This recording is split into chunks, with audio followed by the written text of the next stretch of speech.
Google Maps est devenu un outil quasiment incontournable aujourd'hui lorsque l'on recherche un restaurant, un magasin, un lieu touristique ou tout service en général. On tape le nom de ce qu'on cherche et pouf, une dizaine de propositions apparaissent dans la région recherchée. Ces lieux contiennent souvent des avis de la part d'utilisateurs qui permettent notamment de donner une note sous forme d'étoiles. Des avis dont il faut parfois se méfier, Quentin. Des avis dont il faut même beaucoup se méfier car certains sont faux, que ce soit des avis positifs ou au contraire des avis négatifs. D'ailleurs, nous en avions déjà parlé ici même dans cette émission. Mais ce qui est nouveau, Quentin, c'est que vous avez découvert au cours de l'enquête menée avec Bastien Fonvis un réseau de faux avis sur Google Maps pour des établissements basés en Suisse romande. C'est exact, nous avons découvert un réseau d'une dizaine de comptes laissant des faux commentaires dans une quinzaine d'établissements en Suisse romande. Et cette enquête, comme vous le disiez en sommaire, a été rendue possible grâce à un auditeur. Exactement, il s'agit de Florian Glardon, un fidèle auditeur dont on parle, spécialiste en informatique, qui nous a contacté après avoir lui-même débuté l'enquête de son côté. S'il a commencé à suspecter l'existence d'un réseau de faux avis en Suisse romande, c'est à la suite d'une expérience qu'il a vécue avec l'un des établissements faisant partie justement de ce faux réseau. Je vous propose que l'on écoute son histoire. Alors tout a commencé par ma boîte aux lettres où j'ai un autocollant pas de publicité, merci. De temps en temps, on reçoit quand même des flyers de publicité. Et je voulais exprimer mon mécontentement à une site de voyance qui m'a mis une publicité alors que j'en ai demandé pas. Et comme j'ai pas trouvé vraiment beaucoup d'autres moyens de les contacter, je leur ai mis un mauvais commentaire sur Google Maps. Et je me suis fait appeler par le responsable du site de voyance qui a directement voulu me mettre en poursuite. Il a dit, c'était le week-end, le lundi matin, j'appelle mon avocat et je vous mets en poursuite pour diffamation pour avoir mis un mauvais commentaire sur leur site web. Alors j'ai joué le jeu parce que je voulais commencer à enquêter, à regarder un peu ce qui se passait. Du coup, j'ai supprimé mon mauvais commentaire que j'avais mis sur leur site, tout en voulant analyser plus en détail les commentaires de leur site. En même temps, j'ai regardé les autres commentaires par hasard qu'il y avait sur le site et j'ai remarqué qu'il y avait beaucoup de commentaires à 5, donc la note maximale. C'était presque bizarre d'avoir autant de bons commentaires sur le site. J'ai commencé à regarder les personnes qui ont commenté et j'ai pu voir qu'il y a beaucoup d'autres lieux qui étaient les mêmes entre les personnes.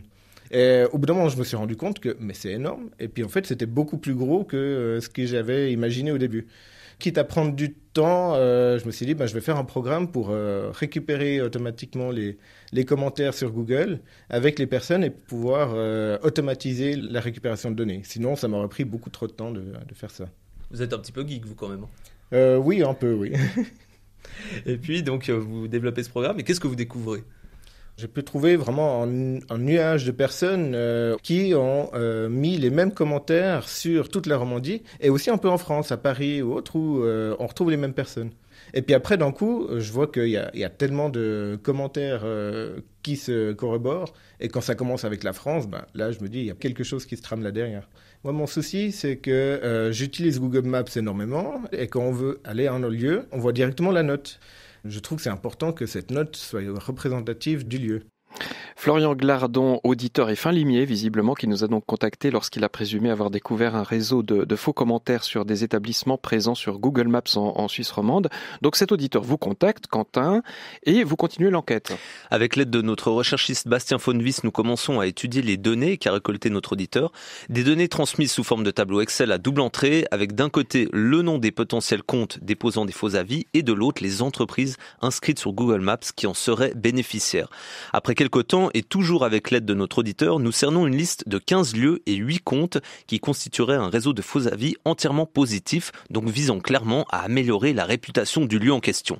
Nous décidons donc d'interpeller Google afin de les confronter à ce constat et leur demander s'il s'agit bien, selon eux, d'un réseau de faux commentaires. Google qui, en ayant toutes les données en main, est évidemment le mieux placé pour débusquer ce réseau. Et que vous a-t-on répondu chez Google ?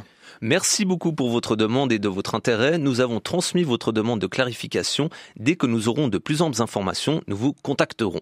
Voilà la réponse de Google, en fait plutôt l'agence qui s'occupe de sa communication en Suisse. Et vous, Quentin, en attendant une réponse plus précise de Google, vous gardez un œil sur ce réseau de faux commentaires et au bout de quelques semaines, il commence à se passer quelque chose. En effet, nous remarquons qu'il n'est plus possible de lire les avis publiés sur les pages de tous les établissements suspectés de faire partie de ce réseau. Il est toujours possible de voir la note moyenne qu'il aurait attribuée ainsi que le nombre d'avis publiés, mais impossible d'accéder aux avis eux-mêmes et de les lire. Ce que l'on a remarqué, c'est que le nombre de commentaires publiés, visibles entre parenthèses, avait beaucoup diminué par rapport au moment où nous avions contacté Google. Donc Google était en train de faire le ménage en effaçant les commentaires. Oui, c'est exactement ça. Je suis désolé, j'ai perdu mes feuilles. Voilà, oui, c'est exactement ce qu'on a suspecté.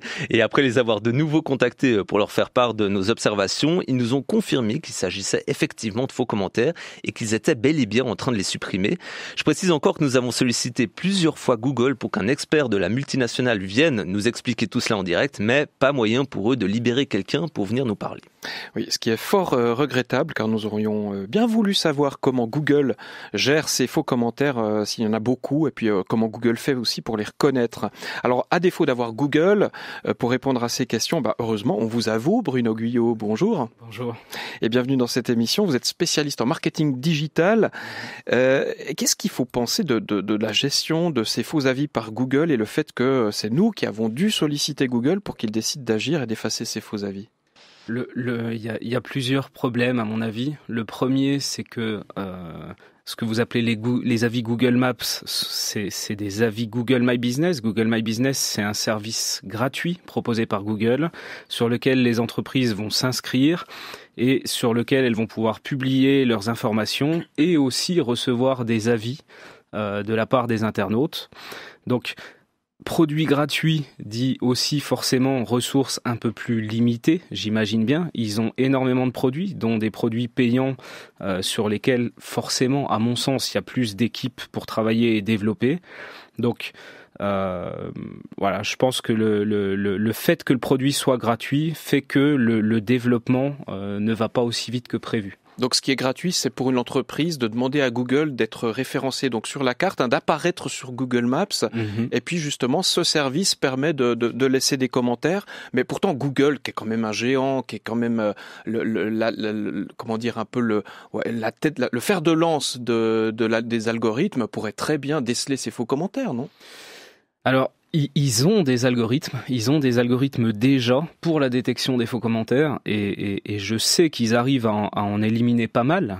J'interviens régulièrement sur les forums d'entraide pour les produits Google et c'est fréquent que certains membres du forum disent « je ne comprends pas, je sais qu'on m'a laissé des avis positifs dans les derniers jours, ils n'apparaissent pas, ça fait maintenant 2 semaines, c'est pas normal ».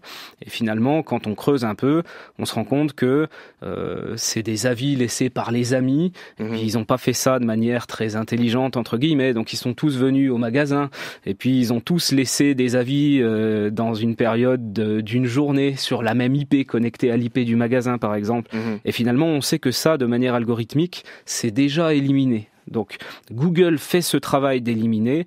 Maintenant, c'est un peu, comme on disait, le jeu du gendarme et du voleur, et les voleurs sont parfois évolués et arrivent finalement à passer outre les filtres algorithmiques mis en place.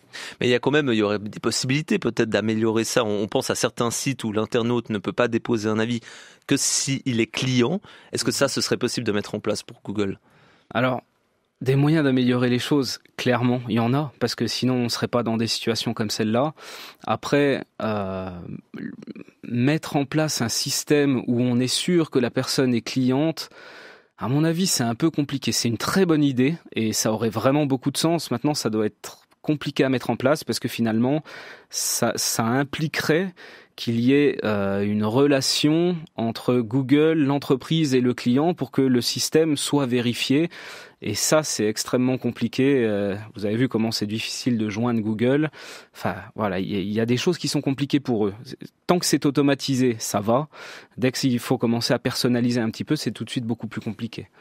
Est-ce qu'il y a beaucoup d'entreprises, selon vous, Bruno Guyot, qui ont recours à ces faux avis pour booster leur réputation ? Alors, C'est probable. Pourquoi ? C'est probable parce que le nombre d'avis a un impact majeur sur la visibilité qu'on va avoir, sur notre classement finalement. Il y a plusieurs, évidemment, c'est des algorithmes aussi qui déterminent la visibilité, la position qu'on va avoir dans Google Maps ou même sur Google pour les entreprises locales. Le premier, c'est la géolocalisation. Il faut bien sûr que l'entreprise soit proche de nous. Et le deuxième, ça va être le nombre d'avis, mais aussi la positivité, si vous voulez, la force de ces avis. Il faut que il y ait beaucoup d'avis et qu'ils soient bons. Et ça va avoir une influence énorme sur le positionnement de l'entreprise. Donc, étant donné les enjeux économiques forts qu'il va y avoir par rapport à ça, j'imagine bien, évidemment, qu'il y a pas mal de triches, c'est sûr.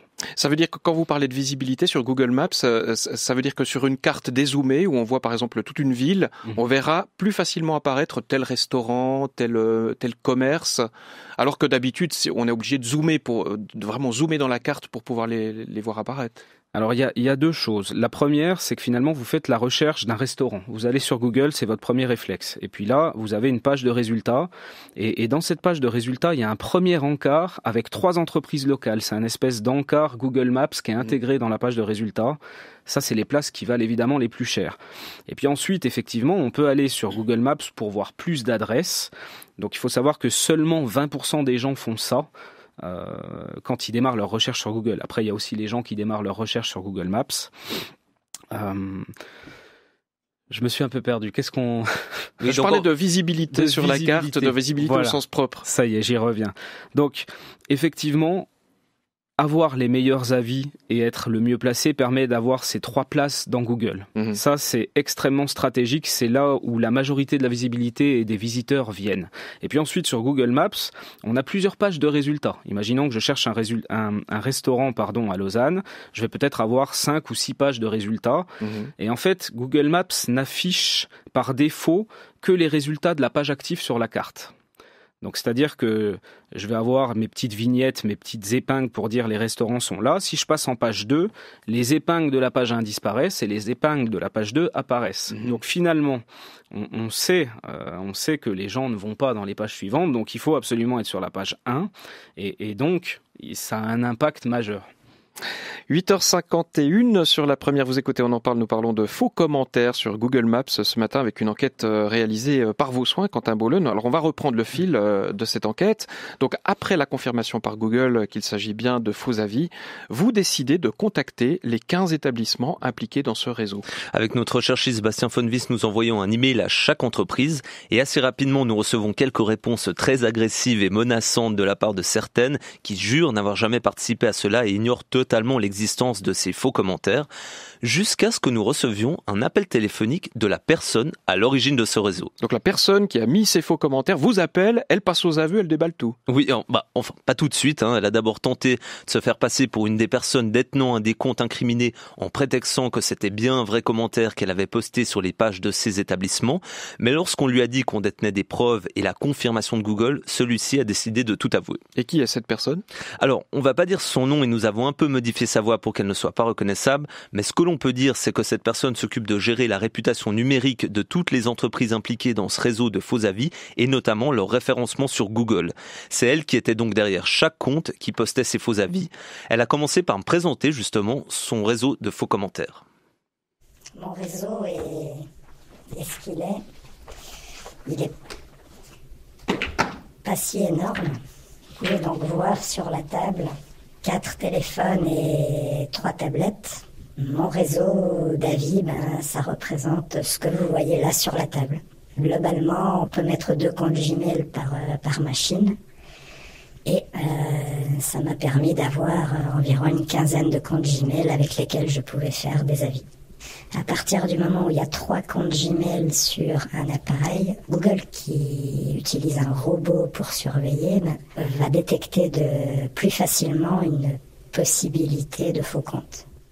Donc, en gros, ils effaçaient vos commentaires dès que vous en aviez plus que 3 comptes sur un appareil. Voilà, ça m'était déjà arrivé, oui. Et pourquoi vous avez décidé de créer ces faux comptes et publier ces faux avis ? Alors, Monsieur Bohlen, il faut toujours tout mettre dans un contexte. Aujourd'hui, en 2019, il n'y a personne qui protège les entreprises de la diffamation. Si vous demandez à Google d'effacer un mauvais avis, ça va prendre 2, 3, 4, 6 mois et peut-être même beaucoup plus. Alors, l'entrepreneur, le chef d'entreprise qui a des responsabilités et qui doit faire tourner son affaire, est-ce qu'il peut se mettre à attendre pendant des semaines, des mois, voire des années, qu'un mauvais avis soit encadré par des bons? Le gros du pourquoi de la décision de n'importe quelle entreprise suisse de faire appel à des faux avis, c'est ça en priorité. C'est-à-dire en réponse aux avis diffamatoires, aux faux mauvais avis en fait. Tout à fait. C'est dans la juste logique des choses qu'un client puisse être mécontent.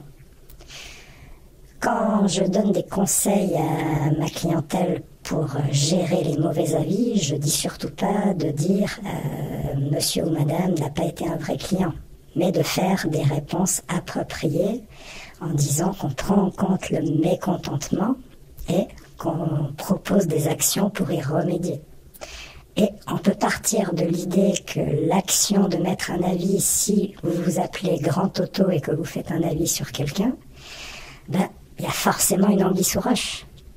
Et qu'on peut penser de manière plus que raisonnable que c'est pas un vrai client. On ne peut pas rester sans réagir face à un mauvais avis.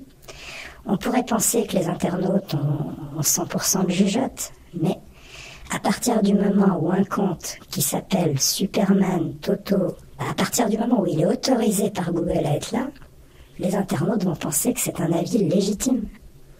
C'est tout le système qui devrait être revu pour pouvoir être plus sain. Mais tant que le plus grand moteur de recherche ne montrera pas l'exemple, on ne pourra pas aller plus loin. Mais il n'y avait pas d'autre façon de contrer ça, selon vous? J'ai pas le pouvoir d'appuyer sur un bouton et d'effacer un mauvais avis. Donc il n'y avait aucune autre méthode. L'internaute regarde toujours ce qui sort en premier.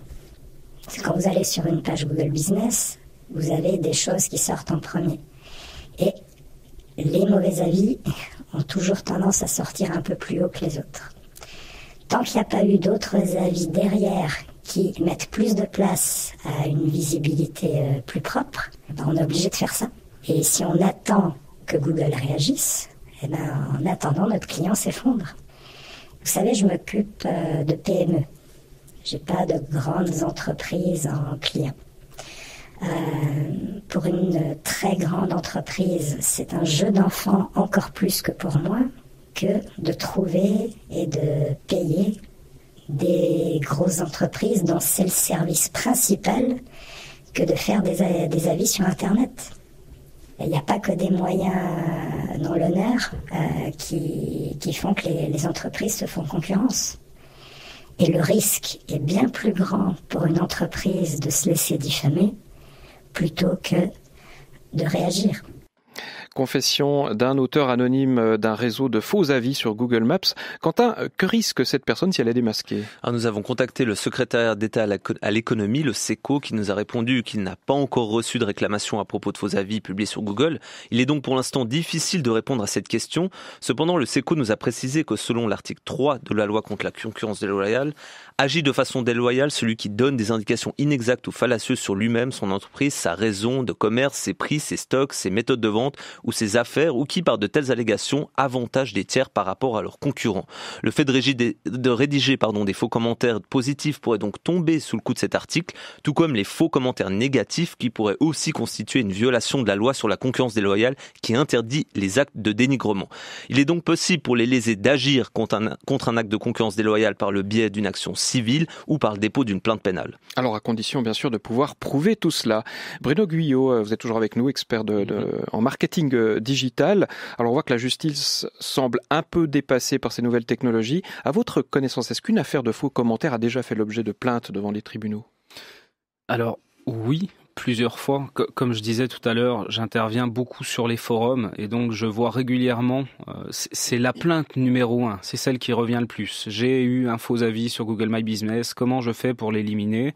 Et puis finalement, les gens se sentent un peu désarmés quand on leur dit si cet avis n'est pas contraire aux conditions d'utilisation du service, c'est-à-dire qu'il n'y a pas d'insultes ou de choses comme ça, on risque de pas pouvoir l'enlever. Alors à un moment donné, il y a une énorme part d'émotionnel, ils deviennent fous les gens avec ça, et finalement ils vont essayer d'intenter des actions en justice, la plupart du temps contre Google. Maintenant, qu'est-ce que ça donne dans les faits, je sais pas trop, et souvent ces gens ne donnent pas de retour. Ils sont venus se plaindre sur le forum, chercher une solution, et puis finalement ils s'en vont en disant je vais les attaquer, mais ils reviennent pas pour nous dire la suite. Oui. Mais est-ce qu'il ne faudrait pas en fait exiger des plateformes comme Google, TripAdvisor, qu'ils soient aussi plus attentifs, plus responsables de ce qu'ils diffusent ? Les informations remontent. Je suis en contact assez étroit avec Google, de par le forum notamment. On leur remonte ces informations. Ils nous disent qu'ils travaillent activement à améliorer les algorithmes de filtrage, de spam. On sait qu'ils prennent aussi quelques actions parfois.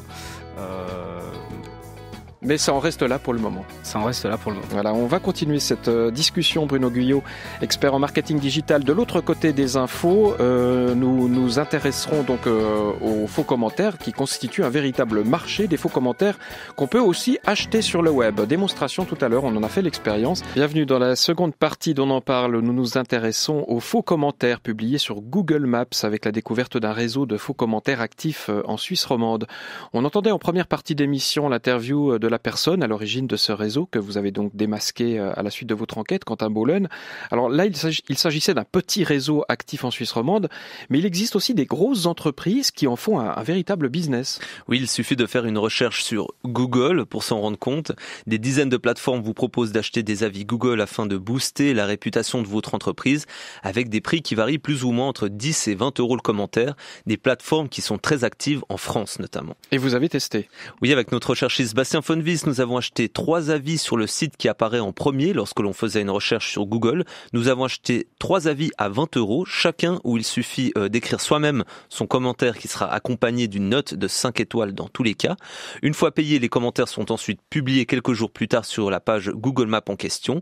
C'est donc ce que nous avons fait et vous pouvez retrouver ces commentaires sur la page de notre émission sur Google Maps en tapant émission On en parle. À noter que nous mettrons tout à l'heure en réponse à ces commentaires le lien qui vous mènera au podcast de ce sujet afin de le réécouter. Voilà, nous mettrons le lien en réponse aux commentaires parce qu'il n'est pas possible pour nous d'effacer les avis qui sont publiés sur notre page, Quentin, c'est bien ça. Non, en effet, il n'est pas possible d'effacer ces commentaires via Google My Business, qui est l'outil qui permet de gérer ces pages. Seule la personne qui a écrit cet avis ou Google peuvent le faire.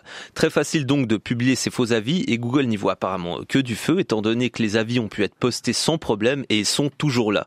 Vous pouvez d'ailleurs vous amuser à cliquer sur la personne qui a posté l'avis pour voir quels autres lieux elle a commenté afin de vous donner une idée de la véracité de l'avis publié. C'est d'ailleurs aussi en regardant les autres localités où ces personnes ont posté des commentaires qu'il est possible de se faire un avis si ce commentaire est vrai ou pas. Là, dans notre cas, certaines personnes n'ont fait que des commentaires aux États-Unis et aux Pays-Bas, à part le nôtre qui est en Suisse par exemple. On peut donc fortement se douter qu'il s'agit de faux avis. Bruno Guyot, vous êtes toujours avec nous dans nos studios, expert en marketing digital. Ces sociétés qui permettent d'acheter de faux commentaires, de faux avis sur Google Maps, est-ce qu'on ne devrait pas les interdire ? Dans un monde parfait, si. C'est quand même fou. C'est clair que quand on regarde le profil des internautes qui ont laissé les commentaires dans le cadre de ce faux service, enfin de ce vrai service qui laisse des faux avis, ça paraît évident pour nous à l'œil nu. Enfin, on peut se dire qu'avec les algorithmes que Google a, c'est quand même assez fou qu'ils laissent passer ça. Après, de là à interdire des services, ma foi... Tant que Google ne fait rien et que ces gens répondent à une demande et qu'ils ont des clients, c'est comme ça. Ce qui est assez fou aussi, c'est qu'on peut même faire apparaître la map en fait, où sont postés ces avis, donc partout dans le monde. Et finalement, là, on voit qu'il n'y en a qu'un seul petit en Suisse, puis que la personne parle très bien le hollandais, l'anglais ou le portugais. Donc, on peut quand même se faire une assez bonne idée en regardant cette carte, quoi. Bien sûr. Après, je sais qu'ils font des purges régulièrement. Il y en a une il n'y a pas longtemps. Donc, ils font des purges régulièrement et puis ils communiquent dessus en disant voilà, on vient de supprimer 500 000 faux avis de notre plateforme, mais voilà, c'est un peu incrémental et c'est pas suffisamment au jour le jour. Celui qui a plein de faux avis, et comme disait tout à l'heure, on peut pas attendre 6 mois, quoi. Pourtant, nous, on a notre auditeur, Florian Glardon, qui lui a réussi à déceler ce réseau par lui-même. En fait, je vous propose qu'on l'écoute et qu'il ait assez un œil un peu critique sur Google. C'est vrai qu'on parle beaucoup de Google qui ont une grosse intelligence artificielle et qui font beaucoup de collecte de données. Et on se dit, mais pourquoi moi j'ai réussi en an, 2 week-ends, j'ai le fait, et pourquoi Google n'a pas réussi à trouver des réseaux où ça fait 2 ans, on a vu que ça fait 2 ans que ça a commencé. Et j'aimerais bien savoir la réponse. Et quelle explication selon vous, Google est incompétent ? Non, je pense que c'est assez compliqué. Ça reste très compliqué. Et il faut l'élément de départ pour réussir à trouver ça. Et à mon avis, c'est pas impossible de faire un algorithme là-dedans. D'autant que eux, ils ont toutes les cartes en main, ils ont les données directes. Moi, j'ai dû me dépatouiller pour réussir à récupérer ces données. Et pour eux, c'est beaucoup plus facile. Bruno Guyot, quand on est un simple usager de Google Maps, comment on fait pour déceler un faux avis d'un vrai ? Exactement ce qu'on disait tout à l'heure, aller regarder un peu le profil des personnes qui laissent un commentaire où on se dit celui-là il est un peu suspect, tout est trop beau, tout est trop rose. Et puis on va voir, souvent c'est une personne qui a laissé un seul commentaire ou 2, 3, ou avec des profils effectivement. Ça paraît trop étonnant, les entreprises chez qui il a laissé des avis. Ça, c'est une bonne piste. Et puis comment on doit réagir, vous qui travaillez pour certaines entreprises, comment réagir justement à ces faux commentaires qu'on suppose calomnieux ? Alors pour les faux commentaires calomnieux, la meilleure solution, c'est vraiment ce que je dis à mes clients à chaque fois, c'est de les noyer sous des bons avis. En fait, ce qui se passe, c'est que l'être humain étant ce qu'il est, dès qu'on a une mauvaise expérience, on va laisser un mauvais avis. La plupart du temps. Par contre, quand on a une bonne expérience, la plupart du temps aussi, on ne prendra pas forcément le temps d'aller laisser un avis.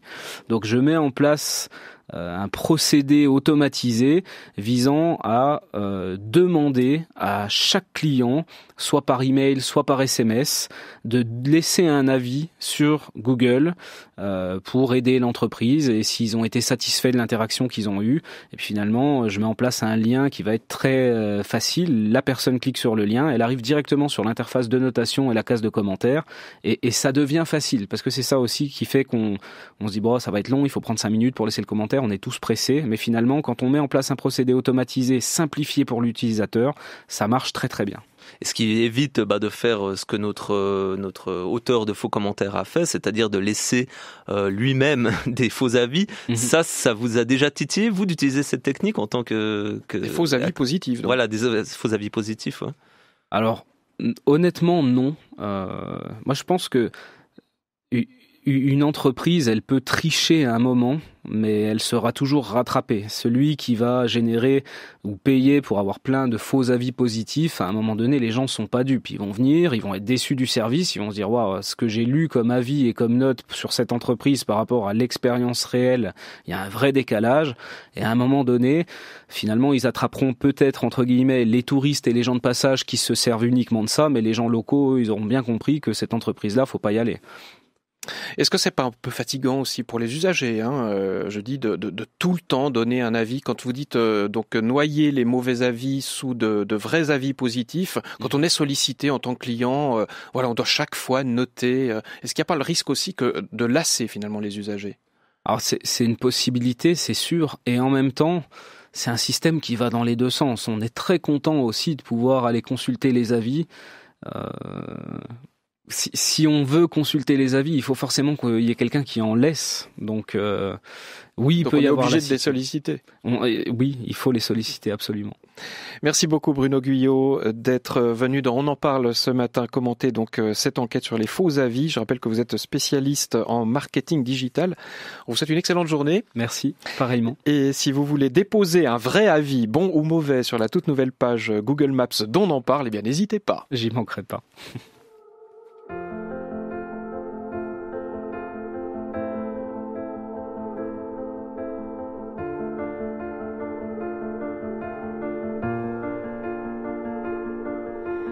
I keep fighting voices in my mind that say I'm not enough.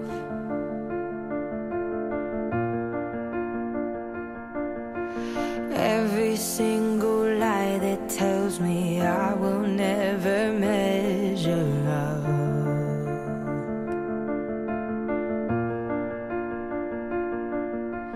Am I more than just the sum of every high and every low.